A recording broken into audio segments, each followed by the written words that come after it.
Selamat berjumpa Bapak Ibu Saudara. Semoga tetap sehat dan semangat. Mari kita melanjutkan pembacaan firman Tuhan.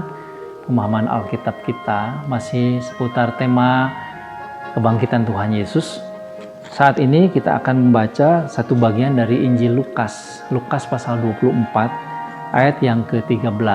Ini adalah kisah mengenai perjalanan dua orang murid Tuhan, perjalanan pergi ke sebuah kampung yang bernama Emmaus.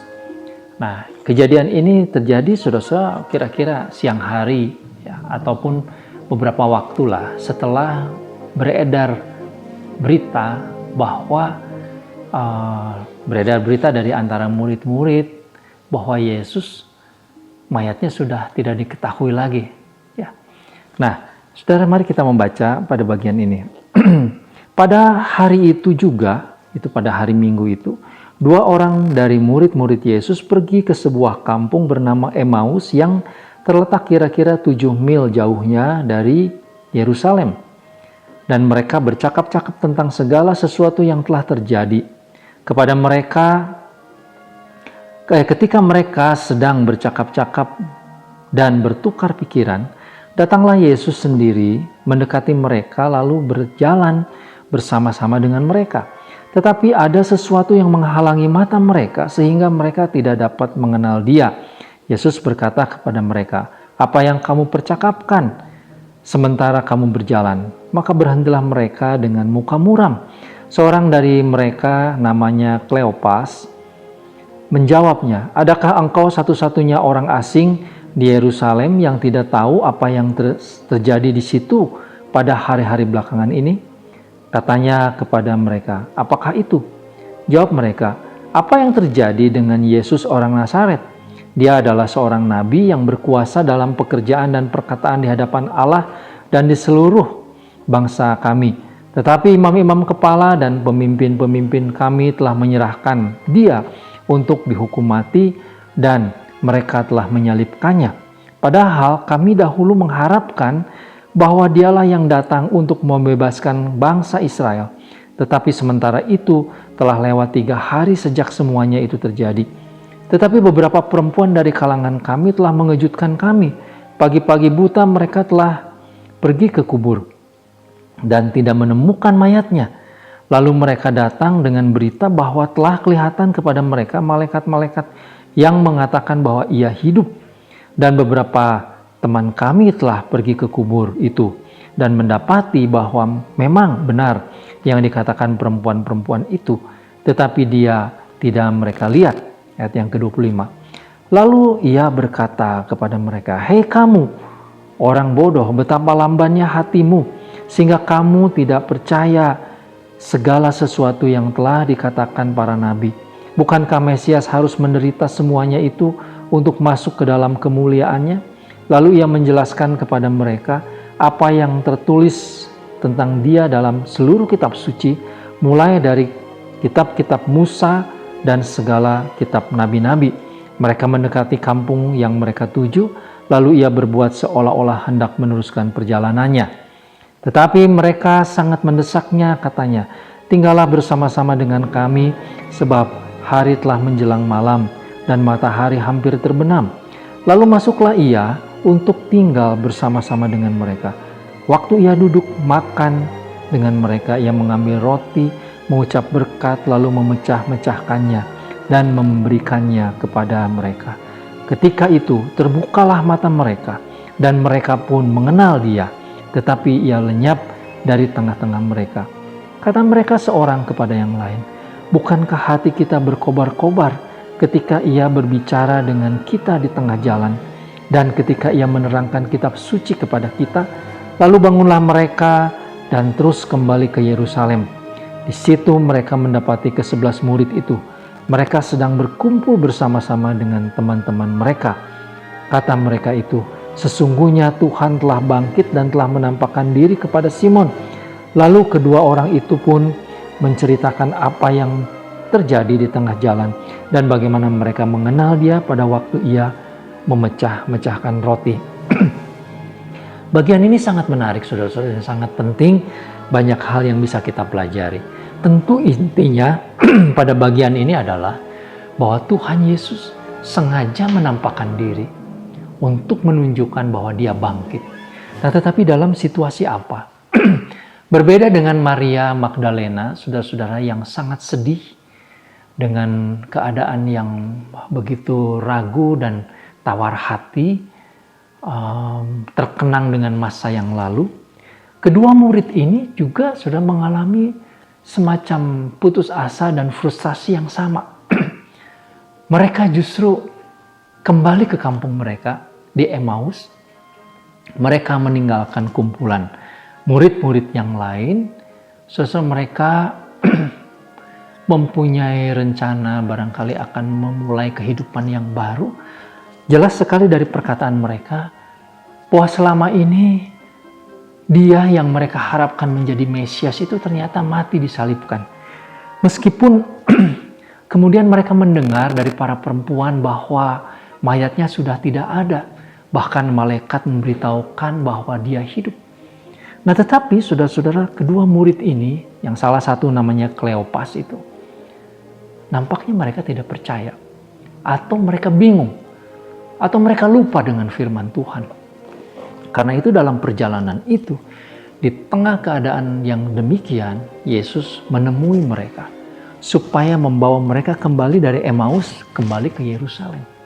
Saudara-saudara, sebetulnya apa yang terjadi? Yang terjadi adalah bahwa kedua murid ini lupa akan kebenaran firman Tuhan. Itu sebabnya Tuhan Yesus dengan bahasa yang sedikit kasar mengatakan mereka ini adalah orang-orang bodoh. Murid-murid yang bodoh, yang hatinya lamban untuk percaya. Mengapa begitu? Sebab sebenarnya kalau mereka percaya kepada firman Tuhan yang sudah disampaikan kepada para nabi tentang kebangkitan Yesus, harusnya mereka percaya. Kalau mereka juga mau mengingat-ingat apa yang dikatakan Tuhan Yesus saat-saat terakhir, Tuhan Yesus berkali-kali menyampaikan bahwa mereka harus percaya Yesus bangkit. Ada banyak ilustrasi dan banyak firman yang disampaikan Tuhan Yesus yang menegaskan bahwa dia pasti akan bangkit. Nah, kalau mereka percaya, harusnya mereka menunggu di Yerusalem. Nah, tetapi saudara-saudara, mereka memang bingung dan mereka lamban hatinya. Mereka kurang percaya kepada firman Tuhan. Itu sebabnya dalam perjalanan yang lumayan, 7 mil mungkin sekitar 11 km ya, dari Yerusalem menuju ke Emmaus, kira-kira barat laut ya, angka 10 di jam ya. Itu saudara, mereka pergi ke sana meninggalkan pesan firman Tuhan.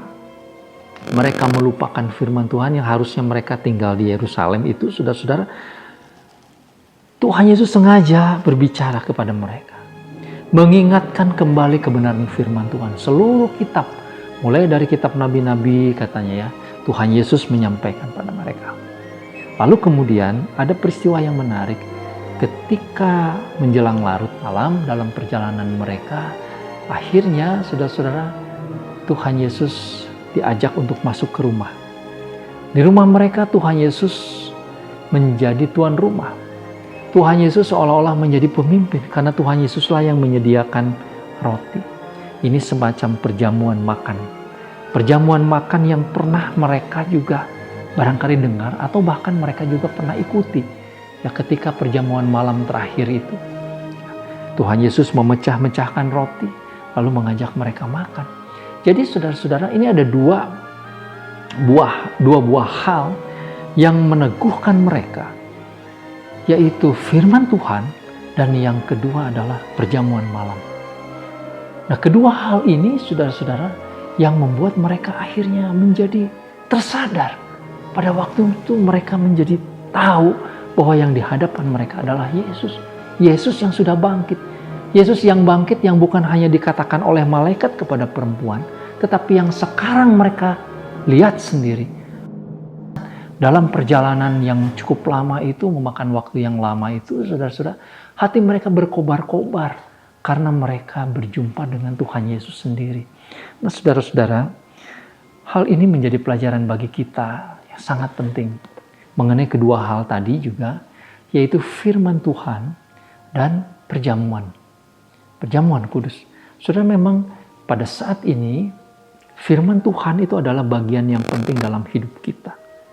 Bagaimana kita bisa mengingat dan memiliki iman yang teguh, percaya kepada kebenaran fakta yang Tuhan sudah nyatakan, kebenaran firman Tuhan yaitu bahwa Yesus bangkit.